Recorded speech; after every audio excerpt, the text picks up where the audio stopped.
사도행전 4장 11절에서 22절까지 제가 한 절, 여러분이 한 절 함께 말씀 봉독하겠습니다. 이 예수는 너희 건축자들의 버린 돌로서 집 모퉁이의 머릿돌이 되었느니라.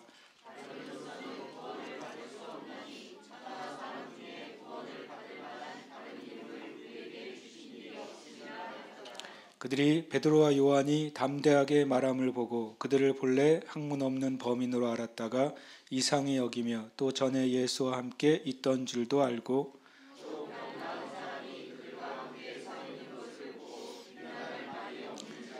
명하여 공회에서 나가라 하고 서로 의논하여 이르되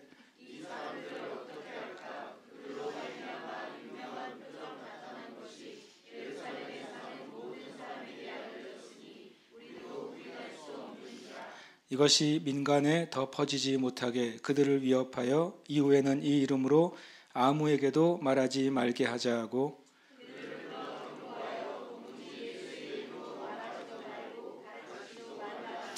베드로와 요한이 대답하여 이르되 하나님 앞에서 너희의 말을 듣는 것이 하나님의 말씀을 듣는 것보다 옳은가 판단하라. 보고 들은 것을 말하지 아니하소. 관리들이 백성 때문에 그들을 어떻게 처벌할지 방법을 찾지 못하고 다시 위협하여 놓아주었으니 이는 모든 사람이 그 된 일을 보고 하나님께 영광을 돌림이라. 이 표적으로 병 나은 사람은 40여 세나 되었더라.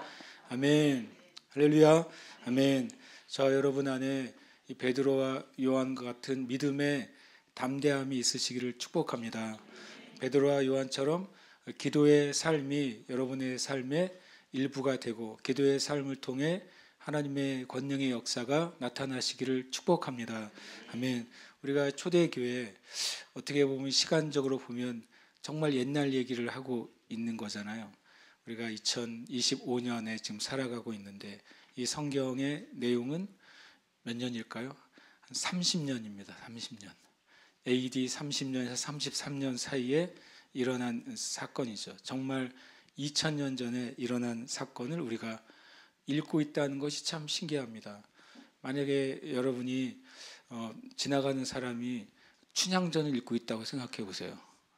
굉장히 저 사람 굉장히 고전을 읽네 그런 생각 안 드시겠어요? 그렇잖아요. 옛날 몇백 년 전에 책을 누가 읽고 있으면 이 사람 고전을 읽는다 막 이럴 거예요. 100년 전에 어떤 책을 읽기만 해도 사람들이 옛날 책 읽는다고 할 텐데 실은 성경은 놀랍게도 2000년 전에도 쓰여진 옛날 이야기인데 제일 현대적이에요. 2000년 전에 쓰여진 글인데 제일 미래적이에요. 가장 미래를 얘기하고 있잖아요. 세상의 끝을 얘기하고 있고 세상의 최초 처음을 이야기하고 있어요. 그래서 성경은 그 자체가 엄청 신비로운 게 모든 세대가 읽어도 그 세대의 기준으로 최고의 과거와 최후의 미래를 항상 보게 해주는 책이 성경이에요.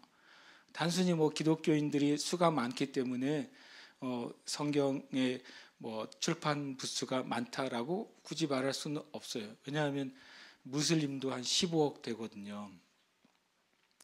그런데 이제 기독교도가 지금 20억 얘기하지만 실제로 참되게 예수님을 믿는 사람들의 수는 얼마인지 우리는 알 수가 없어요. 그런데 실은 성경의 그 출판 부수, 판매 부수와 다른 종교의 어떤 경전의 판매 부수는 가히 비교조차 할 수가 없어요. 엄청나게 많은 사람들이 성경을 읽고 인생이 변하고 있고 또 변화되었고 변화된다는 사실 우리를 아는 것입니다. 오늘 말씀에 보면 우리가 지난주부터 이 말씀을 이어서 계속 나누고 있습니다. 베드로와 요한이 제9식 기도 시간에 성전에 기도하러 올라갑니다. 올라가다 그 성전의 문 가운데 미문이라는 문 앞에 날 때부터 나중에 보면 이 사람의 나이가 40여 세나 되었다고 말하잖아요. 거의 태어나서 한 번도 걸어본 적이 없는 이 안진뱅이. 요즘 안진뱅이라는 말을 쓰면 좀 안 되겠죠. 장애우죠. 이 장애우가 이 베드로와 요한의 예수 그리스도의 이름으로 선포한 치유의 선포를 통해 구원받고 치유됩니다.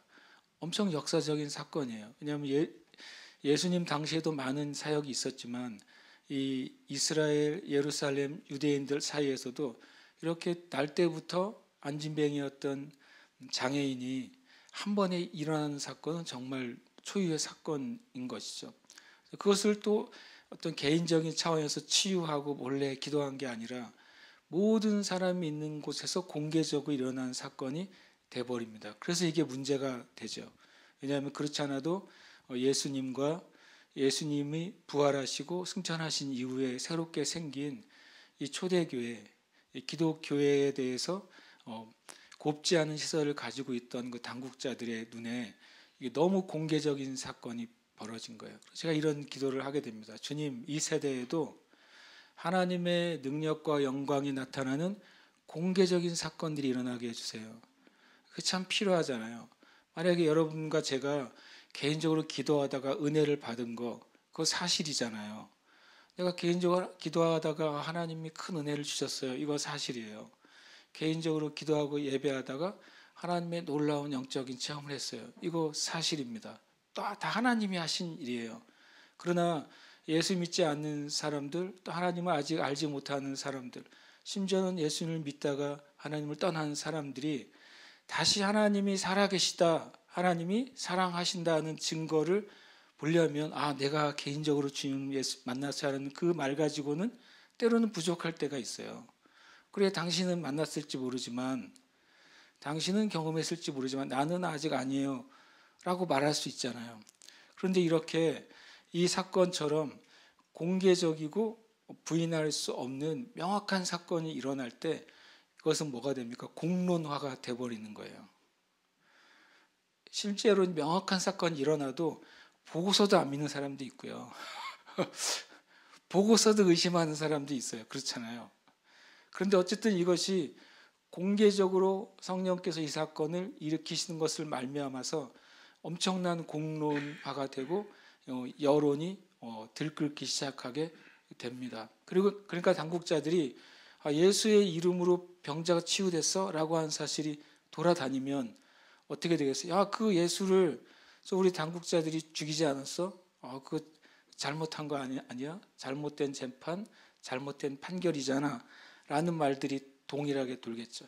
만약에 그 죽은 예수가 그들은 예수의 부활을 믿지 않으니까 죽은 예수의 이름으로 아무 일도 안 일어난다면 사람들이 뭐라 그러겠어요? 그거 봐라, 옛날에도 수많은 많은 미혹된 사람들이 일어났다가 나중에 가말리엘이 말하잖아요. 수많은 사람들이 일어났다가 내버려 두면 다 사라졌다.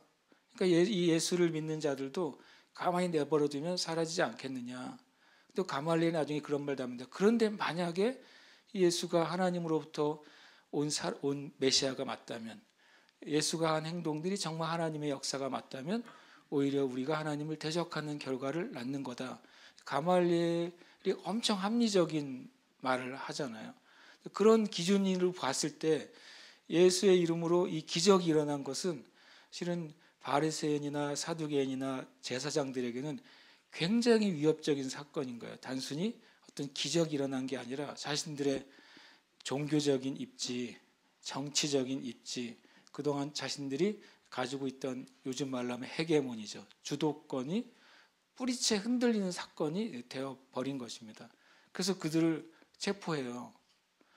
지난번에 말한 것처럼 영장도 없이 체포합니다. 그냥 막무가내로 수많은 궁중들이 모여있는 사이에서 체포됐잖아요. 그 사건이 2개 일어났습니다. 제가 보기 연속적으로. 엄청난 기적이 일어났고 기적 가운데 사람들이 몰려들어서 그 기적의 근원에 대한 얘기를 듣고 있는데 복음의 메시지를 듣고 있잖아요. 너희들이 죽인 그 예수를 하나님이 살리셨고 그 예수 그리스도를 믿는 자가 죄사함을 받고 성령 받고 구원받고 그 예수님의 이름으로 이 사람이 완전히 건강하게 됐다, 이 증언을 하고 있는 자리에서 체포해 간 거예요. 그러니까 2가지 이야기가 하룻밤 사이지만 생각해 보세요. 그런 일이 한 장소에서 수많은 사람이 모인 곳, 그리고 유대인들에게 이스라엘 백성들의 가장 상징적인 장소, 성전이잖아요. 거기서 그 일이 일어났으니까 하룻밤 사이지만 얼마나 많은 소문과 이제 말들이 돌았겠어요. 그것이 사실이고, 그런데 우리 제사장들이 그 2명 잡아갔어. 이거 어떻게 될까? 그 2명도 전에 예수처럼 심판받고 십자가형이 될까? 아니면 이 제사장들이 이 일을 어떻게 이야기할까? 저는 이제 이 사건 배후에 우리가 일상적으로 일어나는 일이잖아요. 사건이 이렇게 있지만 사람들 사이에 일어나는 일들은 당연히 이러한 일들이 일어납니다. 그 가운데 사도 요한과 베드로가 정말 두려움 없이 성령 충만하게 이들에게 오히려 공회 앞에서 사람을 두려워하지 않고, 예수님은 십자가에 못 박은 그 공회에서 그 공회를 두려워하지도 않고 담대하게 복음을 전합니다. 지난주에도 말씀을 드렸어요. 우리의 삶에 있는 마치 영적인 트라우마 같은 것들, 우리의 삶에 있어서 어떻게 보면 우리의 마음의 약점들, 마귀가 정죄하고 있는 거짓말들, 그 모든 것들을 이길 수 있는 통로는 성령 충만한 것밖에 없다는 말씀을 드렸어요. 이들이 그 앞에 담대하게 말할 수 있는 근원이 2개잖아요. 예수 그리스도에 대한 확실한 믿음이에요. 자신들이 예수님이 죽으시고 부활하신 것을 눈으로 봤잖아요. 확실한 믿음을 가지고 있었기 때문에 그들의 이 두려움에서 탈출할 수가 있었고, 또 성령 충만한 은혜가 그들에게 있었기 때문에 두려움에서 탈출할 수가 있었어요. 뒤에 말한 것처럼 우리가 하나님 앞에서 이런 말을 합니다. 하나님 앞에서 너희의 말을 듣는 것이 옳으냐, 하나님의 말을 듣는 것이 옳으냐. 이렇게 예수 그리스도에 대한 확실한 믿음과 또 성령 충만한 은혜가 이 베드로와 요한이 사람 앞에 서지 않고 공회원 앞에 서지 않고 자신들을 죽이려고 하는 그들의 위협 가운데 서지 않고 살아계신 하나님, 함께 하신 하나님, 도우신 하나님 앞에 설 수 있게 됐습니다. 저는 이 말씀을 묵상하면서 정말 이 세대에 또 저 자신에게 필요한 것이 동일하다고 느꼈어요. 3가지죠. 하나는 다시 말하면 예수 그리스도에 대한 확실한 믿음입니다. 변치 않는 믿음이 저와 여러분에게 온전히 굳건해지시기를 축복합니다. 2번째로는 성령의 충만함입니다. 성령의 충만함은 두려움이나 주저함이나 모든 부정적인 것을 깨트리는 능력이 그 안에 있습니다. 만약에 우리가 불안하다면 우리는 주님께 단순하게 주님 불안을 극복하게 해주세요 라고 기도할 수도 있지만, 성경적으로 보면 모든 불안함이나 연약함이나 문제들을 극복하는 그리스도인에게 주어진 능력은 성령 충만함이에요. 그래서 성령 충만함 자체를 그냥 구하시기를 축복해요. 어려움이 있을 때, 또 내가 어찌할 바를 알지 못할 때, 어떨 때는 당황스러울 때, 어떨 때는 굉장히 놀랐을 때, 그럴 때라도 우리는 주님 성령으로 충만케 하옵소서라고 여러분이 그 자리에서 기도하시길 축복합니다. 그럴 때 두려움을 극복하게 됩니다. 그리고 3번째가 하나님 앞에 서 있는 태도예요. 우리가 사람 앞에 서 있으면 그 사람에 따라서 나의 태도가 바뀌어지잖아요. 나보다 힘이 약한 사람 앞에 내가 서 있으면 내가 강한 자처럼 느껴지잖아요. 나보다 힘이 강한 사람 앞에 서 있으면 내가 약한 자처럼 느껴지잖아요. 나보다 모르는 사람 앞에 서 있으면 내가 엄청 지혜로운 사람처럼 느껴져요. 근데 엄청 지혜롭고 많은 걸 아는 사람이라고 느끼는 사람 앞에 서 있으면 내가 또 미련한 사람처럼 느껴지잖아요. 그래서 사람 앞에 서는 순간 우리는 묘하게 상대적이 돼요. 묘하게 상대적이 돼버립니다. 어떤 연구조사가 있었어요. 미국에서 대학생들별로 자존감이 높은지 나쁜지를 조사를 했어요. 자존감이 제일 낮은 그룹들이 어떤 그룹이냐면 흔히 말하는 하버드, 예일, 프린스턴 이 대학생들이더래요. 그래서 왜 남들이 보기에는 미국뿐만 아니라 전 세계적으로 똑똑한 수재들이 모인 곳이잖아요. 거기에 들어가는 것만으로도 마치 사회적인 지위가 상승되는 것처럼 느껴지는 대학들인데 왜 자존감이 제일 낮느냐 그걸 조사해 봤더니 다 똑똑한 놈들끼리 모여가지고 자존감이 낮은 거예요. 다 똑똑한데 나보다 더 똑똑한 놈이 저기 있으니까 자존감이 푹 꺼지는 거예요. 자기 잘난 줄 알고 살아왔다가 또 잘난 놈이 있는 거죠. 그 더 잘난 놈은 또 다른 잘난 놈이 보이는 거예요. 근데 그거를 나중에 한국에서도 조사할 때 동일하게 나왔답니다. 서울대 학생들이 자존감이 제일 낮게 나왔대요. 물론 다 그런 건 아니겠죠. 평균치를 봤을 때 생각보다 다 자존감이 높은 게 아니더라는 거예요. 그러니까 사람 앞에 서면 어느 누구도 완벽한 존재가 없잖아요. 그래서 우리가 두려움을 이기는 제일 중요한 것은 내가 하나님 앞에 서는 거예요. 아무리 똑똑하고 잘난 자도 하나님 앞에는 뭐 아무것도 아니잖아요. 근데 반대로 아무리 부족한 자도 하나님 앞에 서면 하나님이 우리에게 하시는 말씀은 너는 부족하다라고 말씀하시지 않는다고 성경은 말하잖아요. 하나님은 너는 강하다고 말씀하시고 너는 사랑한다고 말씀하시고 내가 너와 함께한다고 말씀하시는 분이 하나님이시니까 내 삶의 제일 유일한 길은 뭐예요? 하나님 앞에 서는 거예요.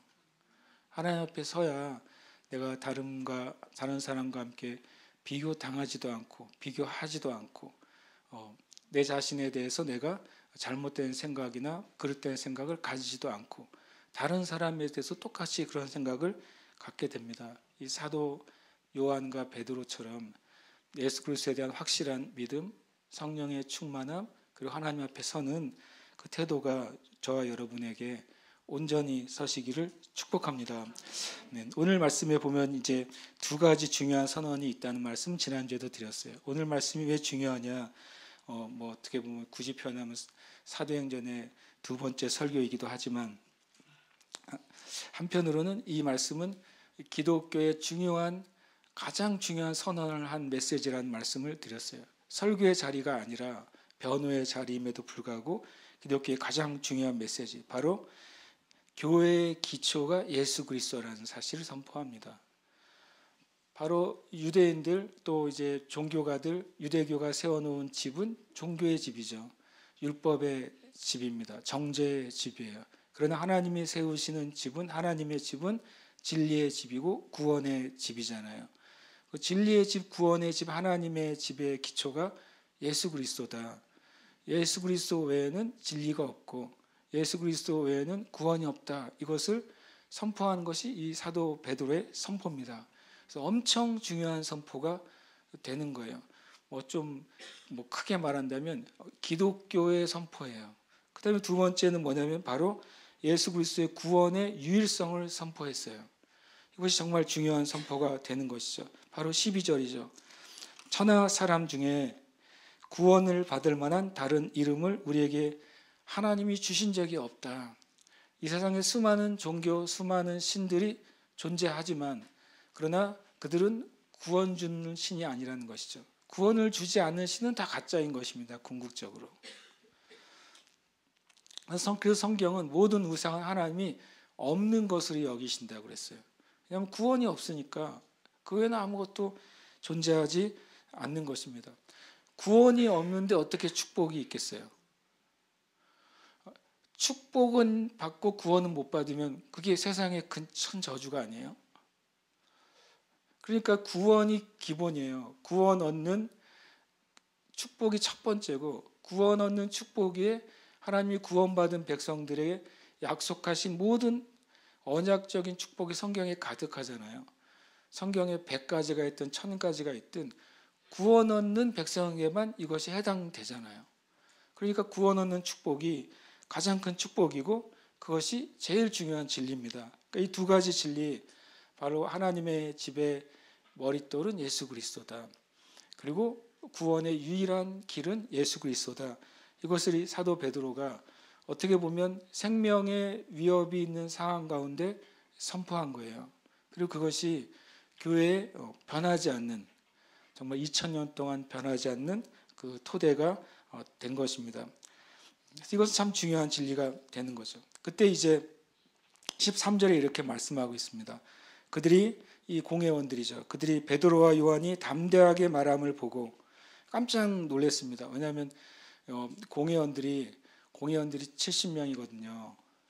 그리고 제사장까지 71명이라고도 말하고 72명이라고도 말하는데요. 그 이유가 이제 모세가 이제 시내산에 올라갈 때 장로들 70인을 모았잖아요. 그리고 모세 플러스 70인 해가지고 유대인들이 그렇게 71명 홀수로 공회원을 만들었습니다. 바리새인 절반, 사두개인 절반. 요즘으로 하면 야당, 여당 이렇게. 실제로 둘이 약간 색깔이 달라요. 정치적으로는 야합하지만 색깔은 약간 다른. 한쪽은 영도 믿고 천사도 믿고 한쪽은 없고. 요즘 신학적으로 하면 자유주의, 복음주의 뭐 이렇게 둘이 섞여 있는 거죠. 그리고 홀수를 했어요. 뭔가 결정을 하면 똑같은 수가 나와서 혼란이 되지 않게 하려고 이제 71명이 됐습니다. 대제사장 포함 71명이 되죠. 그러니까 70명이 이렇게 으르렁거리면서 이렇게 위협할 때 분명히 이 베드로와 요한이 그들이 보기에 학문 없는 범인이고 아주 그냥 평범한 사람들이니까 우리 71명이 위협하고 그리고 제재를 가하면 이들이 풀이 죽고 두려워해서 이 예수 믿는 일을 멈추게 되지 않을까라고 예상했겠죠. 그런데 놀랍게도 베드로와 요한이 담대의 만남을 보고 그들이 놀랐다고 말했습니다. 그들이 본래 학문 없는 범인으로 알았다가 이상히 여겼다고 말합니다. 그리고 또 전에 예수와 함께 있던 줄도 알고 또 병 나은 사람이 그들과 함께 서 있는 것을 보고 비난할 말이 없는지라. 원래는 데려다 놓고 엄청 쥐어 펴려고 그랬는데 그렇게 하려고 했는데 이 베드로와 요한이 정말 능수능란하게 그리고 담대하게 그리고 그들이 비난할 수 없는 정확한 진리를 선포해 버린 거예요. 진짜 학문과 진짜 지식은 성령으로부터 오는 줄 믿습니다.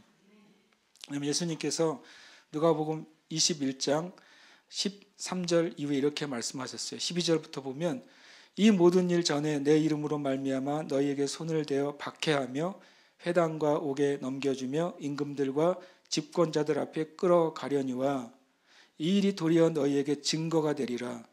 내가 너희의 모든 대적이 능히 대항하거나 반박할 수 없는 구변과 지혜를 너희에게 주리라. 지금 누가복음 21장에 박해가 있을 것을 미리 말씀하시고 그러나 두려워하지 말라 그렇게 말씀하셨어요. 왜냐하면 내가 너희와 세상 끝날까지 함께 할 것이라 말씀하셨잖아요. 세상 끝날까지 함께 하시는 예수님이 성령 안에서 함께 하시는 것이죠. 성령님께서 우리 안에서 말씀하시는 아버지의 성령께서 뭘 주신다고요? 모든 대적이 능히 대항하거나 변박할 수 없는 구변과 지혜를 너에게 주리라. 이 구변은 입이라는 단어예요. 모든 하나님을 대적하는 이들이 변박할 수 없는 또 그들에 대해서 비난할 수 없는 그 말과 지혜를 주겠다 말씀하셨고 그 일이 이 베드로와 요한에게 동일하게 일어난 것이죠. 그래서 우리는 정말 믿어야 됩니다. 우리는 내가 말하는 지혜 또 다른 사람을 설득하는 지혜가 내가 없다 할지라도 내가 성령님께 구할 때 꾸짖지 아니하시고 후회 주신 하나님께서 그 지혜를 주실 것을 저와 여러분이 믿어야 될 줄로 믿습니다. 그래서 여러분이 혹 누군가 하나님에 대해서 성경에 대해서 교회에 대해서 이렇게 말하다가 논란이 되거나 또는 비판적인 말을 하는 사람들을 우리가 만날 수 있잖아요. 그때 우리가 말싸움을 할 하등의 이유가 없어요. 다만 저와 여러분이 기도하는 것이죠. 마음으로부터.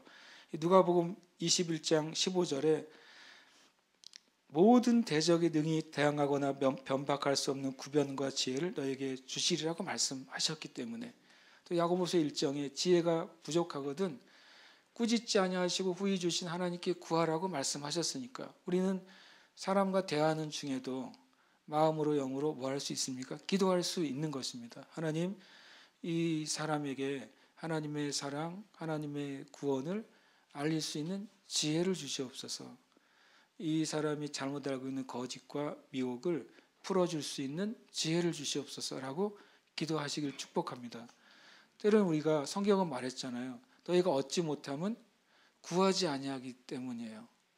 가끔 우리가 그렇게 말할 때가 있어요. 누구를 만났는데 내가 머릿속에 생각은 왔다 갔다 하는데 머릿속에 성경 구절도 왔다 갔다 하고 머릿속에 해주고 싶은 말도 엄청 많은데 말이 안 나와요. 그럴 수 있잖아요. 그리고 제가 생각해 봤어요. 말이 안 나온 이유가 뭐냐면 구하지 않는 거예요.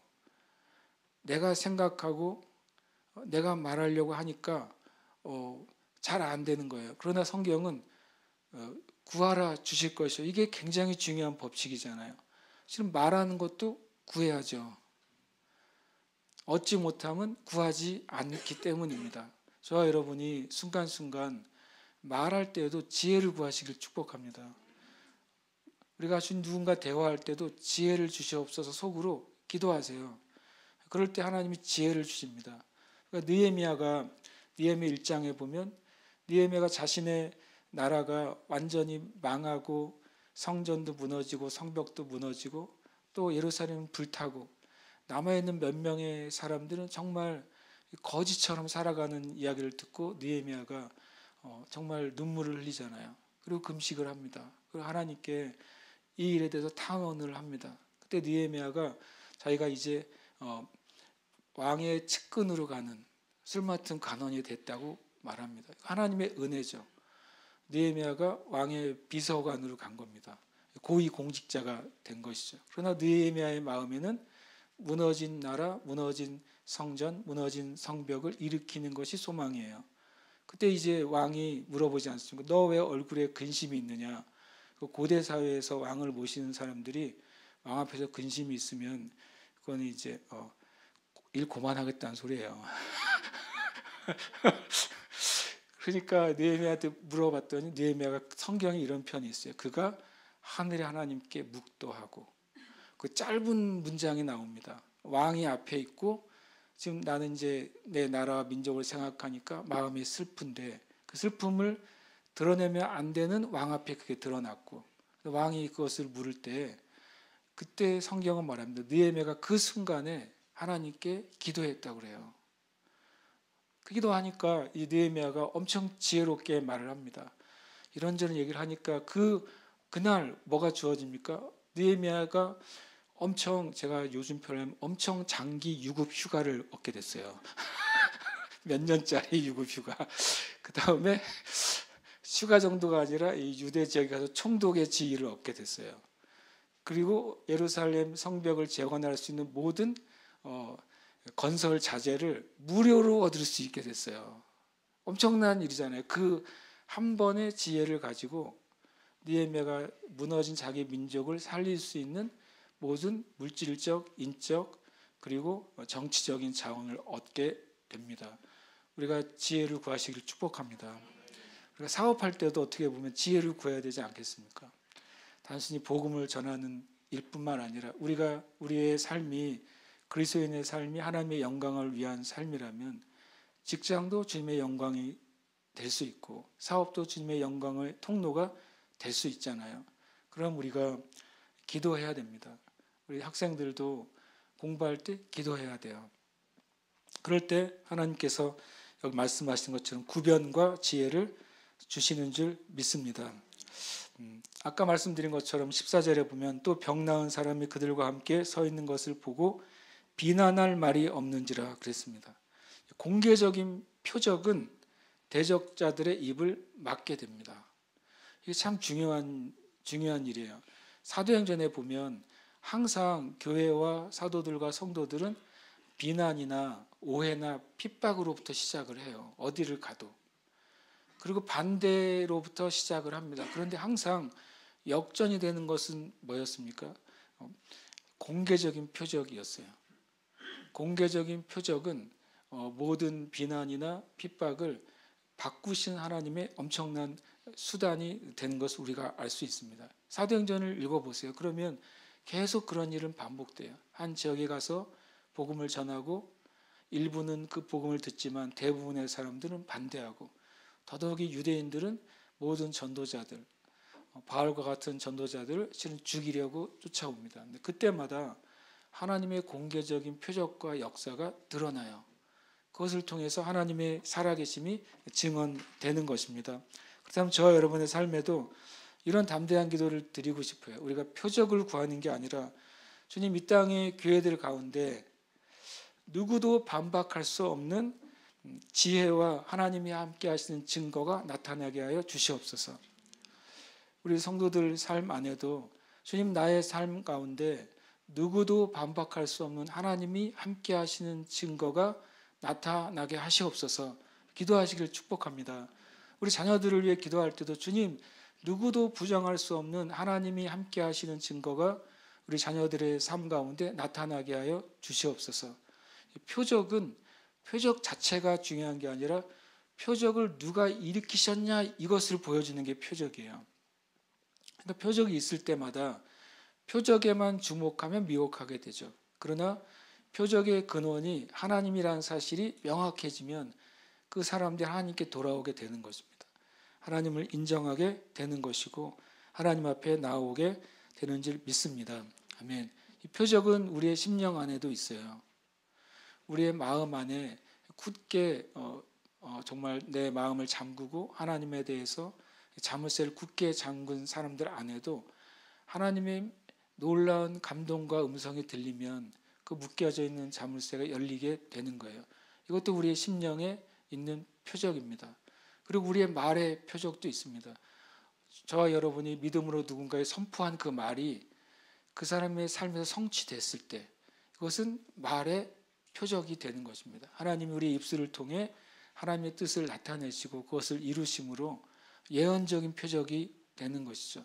그래서 실제로 우리의 삶 가운데 치유나 축사나 하나님이 놀랍게 이루시는 사건을 통해서 하나님이 살아계신 것을 드러내시는 것입니다. 그래서 우리는 기도해야 됩니다. 주님, 우리 자신이 드러내기 위해서가 아니라 교회가 드러나기 위해서가 아니라 하나님이 함께 하시는 증거가 모든 방면에서 일어나게 하여 주시옵소서. 이 시대만큼 명확한 증거를 따지는 시대가 어디 있어요? 증거를 따지잖아요. 그럼 하나님만큼 명확한 분이 어디 있습니까? 하나님이 희미하게 역사하시는 분이 아니잖아요. 그럼 우리는 주님께 그 증거를 구할 수 있는 줄 믿습니다. 15절, 16절, 17절에 보면 이제 그들이 이제 어떻게 할지를 말합니다. 명하여 공회에서 나가라 하고 서로 의논하여 이르되 이 사람들을 어떻게 할까? 그들로 말미암아 유명한 표적 나타난 것이 예루살렘에 사는 모든 사람에게 알려졌으니 우리도 부인할 수 없는지라. 이것이 민간에 더 퍼지지 못하게 그들을 위협하여 이후에는 이 이름으로 아무에게도 말하지 말게 하자. 그들의 이제 객관적인 사실은 평범한 것처럼 보였던 이 베드로와 요한이 놀랍게 담대하다는 사실입니다. 두 번째로는 이들이 분명히 예수의 제자라는 것이 객관적인 사실이에요. 세 번째 사실은 자신들도 숨기거나 덮을 수 없는 공개적인 표적이 나타났다는 사실이 이제 객관적인 사실이죠. 그 세 가지 사실에 대해서 어떻게 해볼 수가 없는 거예요. 그러니까 이들이 하고 있는 그 솔루션이 뭡니까? 17절이죠. 한번 11절만 같이 한번 읽어볼까요? 시작. 이것이 민간에 더 퍼지지 못하게 그들을 위협하여 이후에는 이 이름으로 아무에게도 말하지 말게 하자 하고 이들이 내려오는 이제 종교적인 심판, 산헤드린 공회의 심판은 두 가지. 하나는 뭡니까? 위협이죠. 위협. 두 번째로는 전도 금지. 말하지 말게 하자. 전도 금지. 위협과 전도 금지. 코로나 시절에 교회가 많이 겪었어요. 이거 위협과 전도 금지. 뭐 예배하다가 걸리면 얼마, 벌금 얼마, 뭐 얼마 이렇게 막 들이대잖아요. 묘하게도 세상은 안 바뀌네요. 그래서 전도 금지. 전도 금지는 한국의 사회에 이미 엄청 많이 퍼져 있어요. 만약 초등학교 앞에 가서 전도하면 그 초등학교 지킴이 분들이 와가지고 못하게 합니다. 전도를 못하게 해요. 지금 시대에는 전도를 하면 놀랍게도 방해합니다. 서울 지하철 가면 방송 나오잖아요.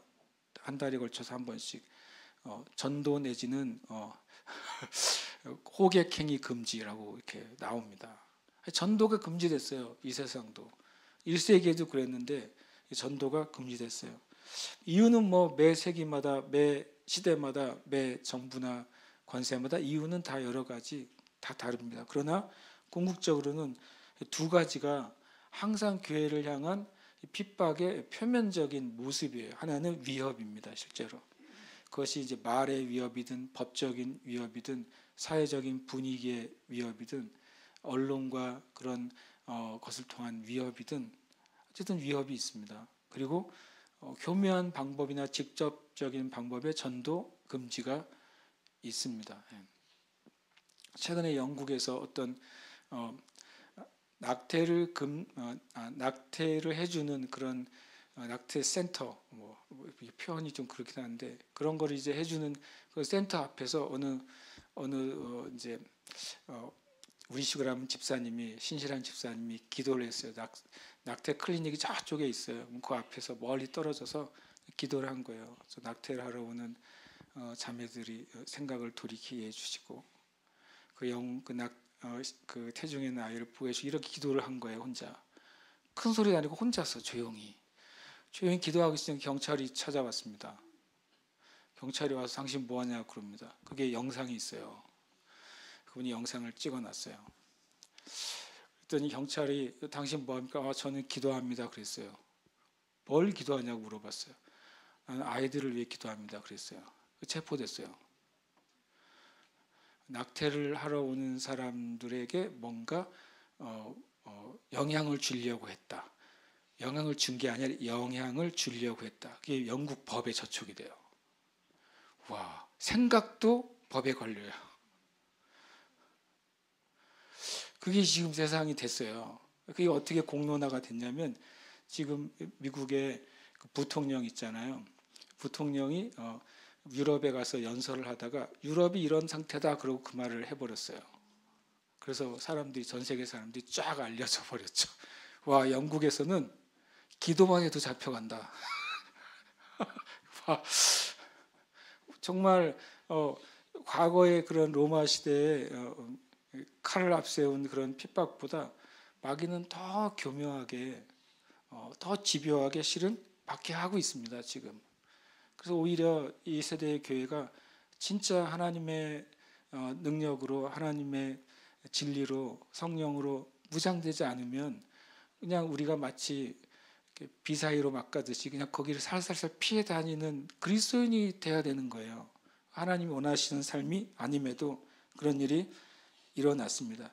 실제로 18절 한번 읽어볼까요? 시작. 그들을 불러 경고하여 도무지 예수의 이름으로 말하지도 말고 가르치도 말라 하니. 이게 뭐 어떻게 말을 했는지 나와 있지는 않지만 최초의 기독교 박해 문서예요. 그렇잖아요. 너희는 더 이상 예수의 이름으로 말하지 말 것, 또 예수에 대해서 뭐 하지 말 것, 가르치지 말 것. 이게 기독교 박해 첫 번째 문장이잖아요. 근데 이것은 지금도 동일하게 마귀가 사용하는 일들입니다. 최초의 기독교 박해는 두 가지 크게 특징이 있어요. 첫 번째로는 같은 민족의 박해입니다. 왜냐하면 예수를 믿는 사람들은 초기에는 다 유대인들이었잖아요. 초대교회 멤버들은 대부분 첫 번째가 유대인들이었고 또 이방인이었다가 유대교로 개종한 사람들 중에 예수님을 믿었어요.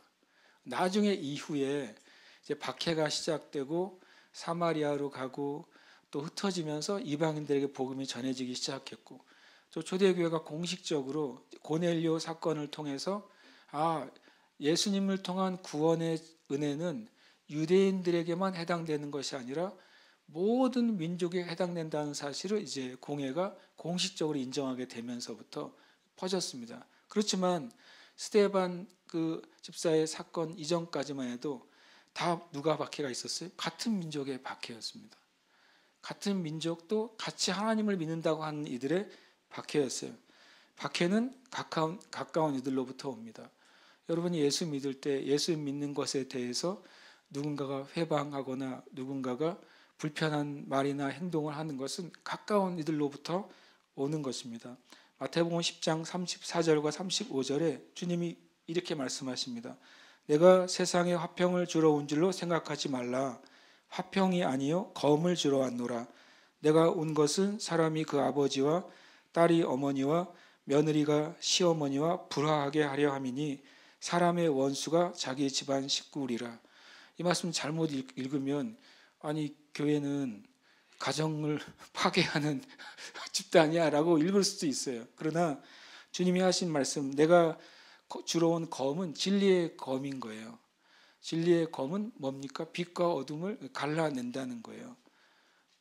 죄와 또 진실함을 갈라낸다고 말하고 있는 것이죠. 사망과 생명을 쪼개는 것이 그 검이고 그것이 진리예요. 그러니까 주님이 말씀하신 사람의 원수가 자기 집안 식구이라, 이것은 사회적이고 실제적이고 관계적인 원수가 아니라 진리의 기준에 있어서 가장 가까운 사람들과 반대가 되는 거예요.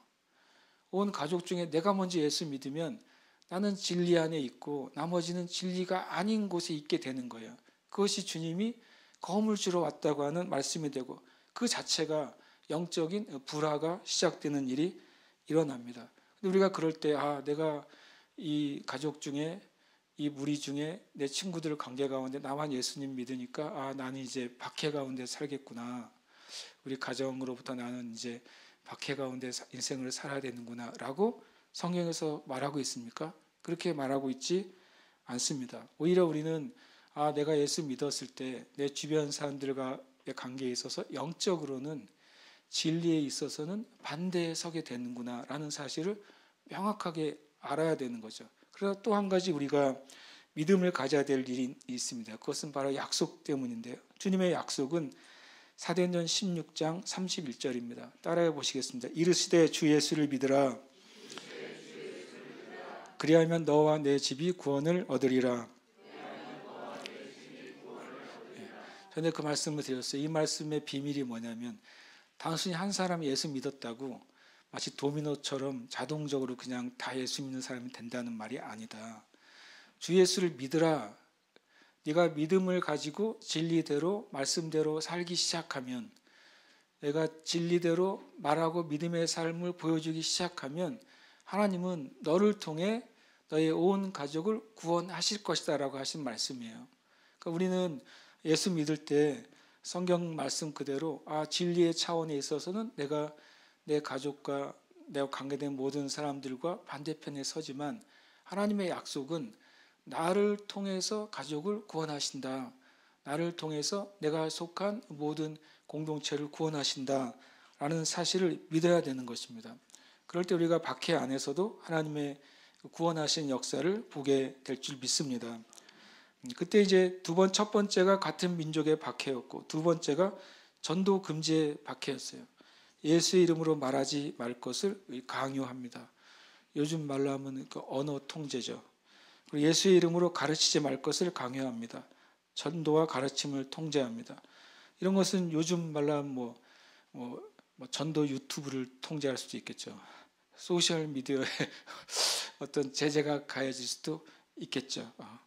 또 출판하거나 교육에 있어서 한계가 있을 수 있겠죠. 기독교 그 사학들이 엄청나게 많은 도전을 받고 있어요.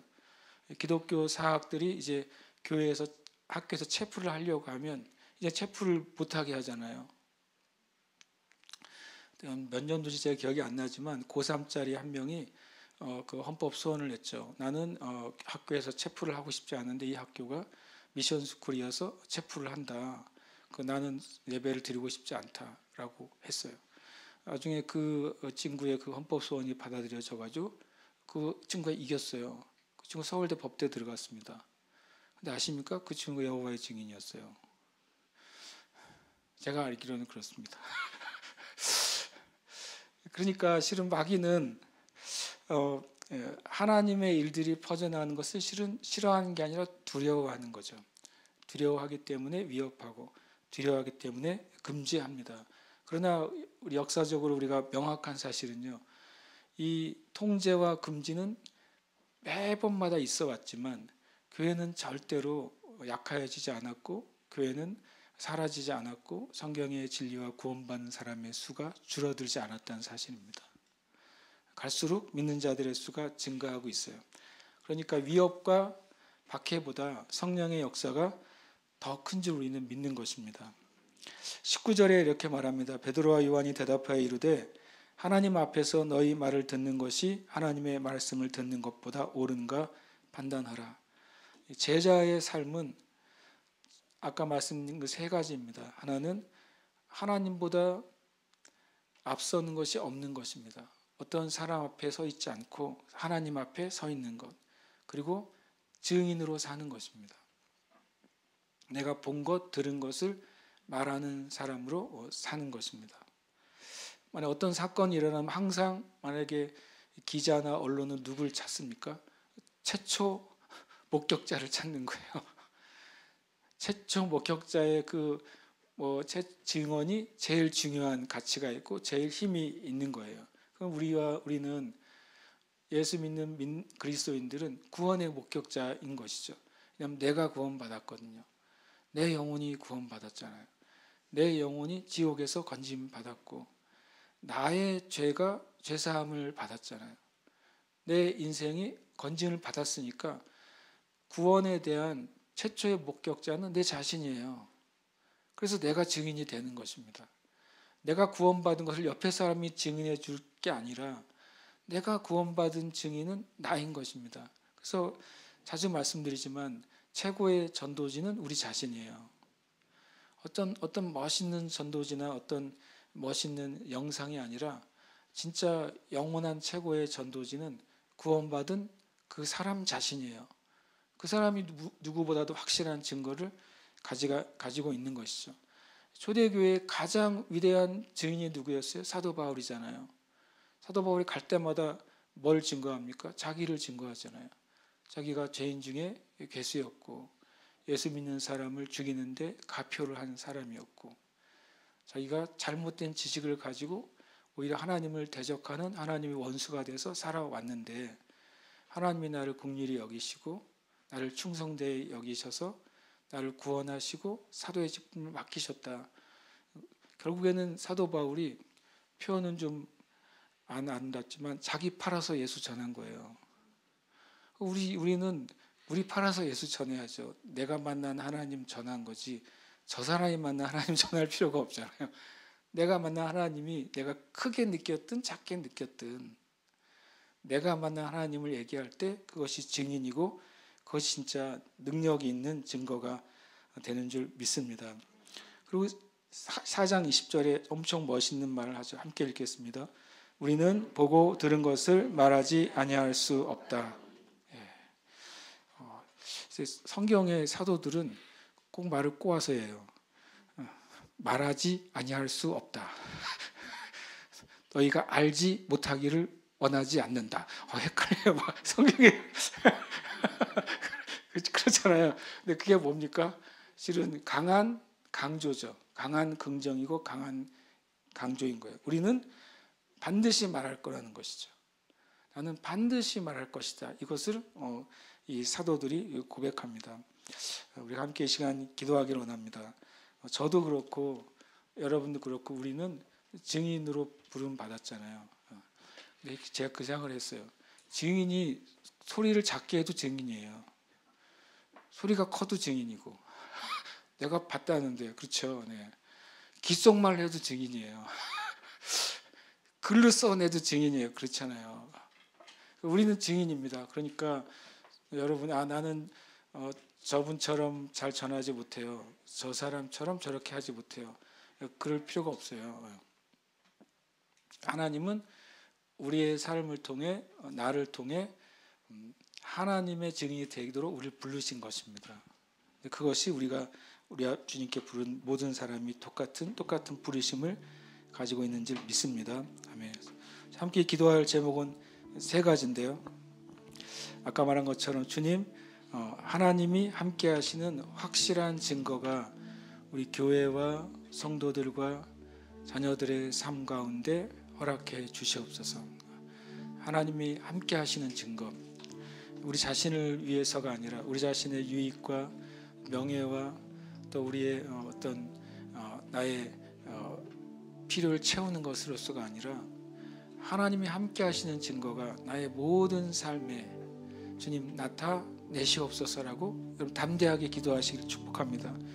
두 번째로는 주님, 제가 하나님의 말씀을 전하는 상황 가운데 있을 때 지혜와 또 하나님의 말을 주시옵소서. 기도하시기를 축복합니다. 그리고 또 한 가지, 이 사도 베드로와 요한이 담대할 수 있었던 이유를 제가 세 가지를 얘기했어요. 예수 그리스도에 대한 확실한 믿음, 그리고 성령의 충만함, 그리고 사람이 아니라 하나님 앞에 서는 것입니다.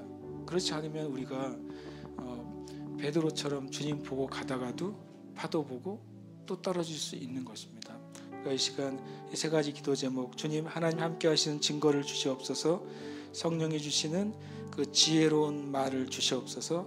또 주님, 하나님 예수 그리스도에 대한 확실한 믿음, 성령의 충만한 하나님 앞에 서는 그런 믿음의 태도를 주시옵소서. 합심해서 기도하겠습니다.